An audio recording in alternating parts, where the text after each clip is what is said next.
संपूर्ण अयोध्या नगरी ही रामाच्या स्वागतासाठी सज्ज झालेली आहे आणि व्यापाऱ्यांनी सुद्धा आपण पाहतोय की अयोध्या नगरीमध्ये आपल्या दुकानांवरती अशा पद्धतीने चित्र जे आहे ते रंगवलेले आहेत। आपण पाहतोय की स्वस्तिक आपल्याला या ठिकाणी पाहायला मिळतंय।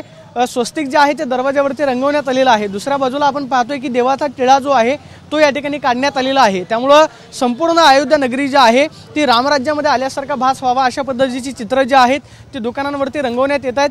आपण पाहतोय की या ठिकाणी टिळा जो आहे तो या ठिकाणी लावण्यात आलेला आहे। उभी ज्याला आपण मराठीमध्ये उभी नेमाटी म्हणतो तो सुद्धा या ठिकाणी लावण्यावरती आलेला आहे। आणि आपण पाहतोय की हे हनुमानाची गदा पाहायला मिळते। या हनुमानाच्या गदेचं चित्र जे आहे त्या दुकानांवरती काढण्यात आलेलं आहे। आणि दुसऱ्या बाजूला जय श्रीराम आणि आपण पाहतोय की मंदिराची प्रतिकृती जी आहे त्या ठिकाणी काढण्यात आलेली आहे। त्यामुळे येणाऱ्या प्रत्येक अयोध्येमध्ये आलेल्या भाविकाला अयोध्येमध्ये आल्यासारखा भास व्हावा ही संकल्पना या खरं तर पाठीमागची आहे। आणि त्यामध्ये व्यापारी जे आहेत ते सुद्धा कुठं कमी राहिलेले नाहीत। आपण पाहतोय की प्रत्येक दुकानांवर अशा पद्धतीने रंगरंगोटी जी आहे ती करण्यात आलेली आहे। आणि हिंदू संस्कृतीतील आपली चिन्ह जी आहेत ती दुकानांवरती रेखाटलेली आहेत। स्वस्तिक आहे, त्याचबरोबर भगवानाचा टिळा आहे, नेमाटी आपल्याला पाहायला मिळते। आणि संपूर्ण अयोध्या नगरी जी आहे ती रामाच्या स्वागतासाठी सज्ज झालेली आहे। आणि व्यापाऱ्यांनी सुद्धा आपली दुकानं जी आहेत ती सजवलेली आहेत। आणि दुकानांवरती आपण पाहतोय की अशा पद्धतीने हिंदू संस्कृतीची चित्र जी आहेत ती रंगवलेली आपल्याला पाहायला मिळतात।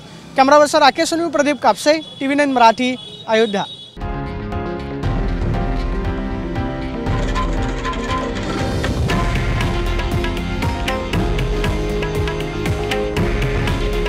हे आहे देशातील नंबर 1 न्यूज नेटवर्क आणि आपण पाहत आहात TV9 मराठी।